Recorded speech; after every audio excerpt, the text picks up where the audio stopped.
Hello and welcome to the Monday, February 9th, 2026 edition of the SANS Internet Storm Center's Stormcast. My name is Johannes Ulrich, recording today from Jacksonville, Florida.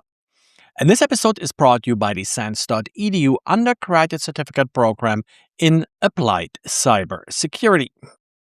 Let's start today with a couple of vulnerabilities in Microsoft's Azure cloud. There were actually 4 vulnerabilities that were being addressed late last week, and 3 of them are critical. So I do want to point them out here specifically. One is Azure Front Door. There is a elevation of privilege vulnerability. Elevation of privilege vulnerability in a cloud solution, of course, always means cross-tenant possibilities here. And yes, Front Door, that's Azure's CDN service. The next one we have is in Azure Functions. Azure Functions is the serverless feature in Azure Cloud. So again, here an information disclosure vulnerability. And then a second privilege escalation vulnerability. This one is in Azure Arc, and that's sort of the cross-cloud admin platform. I think that's how it's best described, that Microsoft offers to its customers. Good news, however, as typical for these kind of cloud software issues, you as a customer don't really have to do anything. Microsoft already mitigated these vulnerabilities.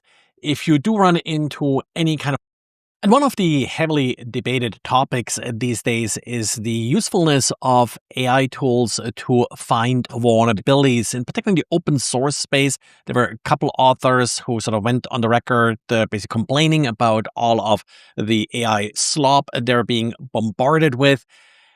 Claude or Anthropic really has now released a paper looking into their latest model, Opus 4.6, and trying to figure out how useful it is in order to find vulnerabilities. Well, they, of course, work for Anthropic, find it to be very useful. They did discover 500 different vulnerabilities that they describe as high impact, and they reported them to the respective open source projects.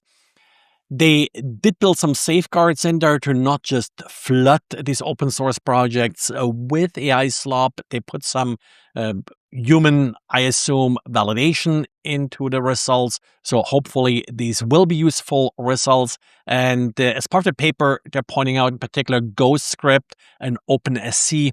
GhostScript, the PDF PostScript system or library that, of course, now has had quite a few vulnerabilities in the past, and OpenSC is used to read and interface with smart cards. Also, library, it's not, a stranger to vulnerabilities. And of course, it has to deal with a lot of these difficult parsing issues like ASN.1 and such, which continue to be problematic. So certainly these are some worthwhile projects to look at for more vulnerabilities. But they also point out here that both of these projects had a number of security reviews in the past.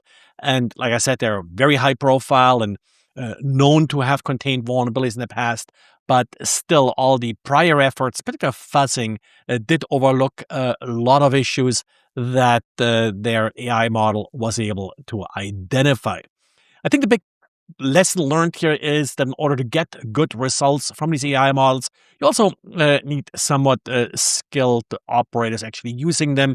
A lot of the AI slop that open source projects are complaining about, I think, are not so much necessarily the AI tools themselves, but just sort of their unskilled and indiscriminatory usage of these AI tools that really give them a little bit of bad rep. But of course, at this point, AI is also causing some vulnerabilities, or better, the adoption of AI tooling. The latest example is a vulnerability that GitLab addressed last week. It affects the GitLab AI gateway. This could lead to code execution, but only for authenticated users. So if you are doing an on-premise install of GitLab's AI gateway, make sure that you're up to date.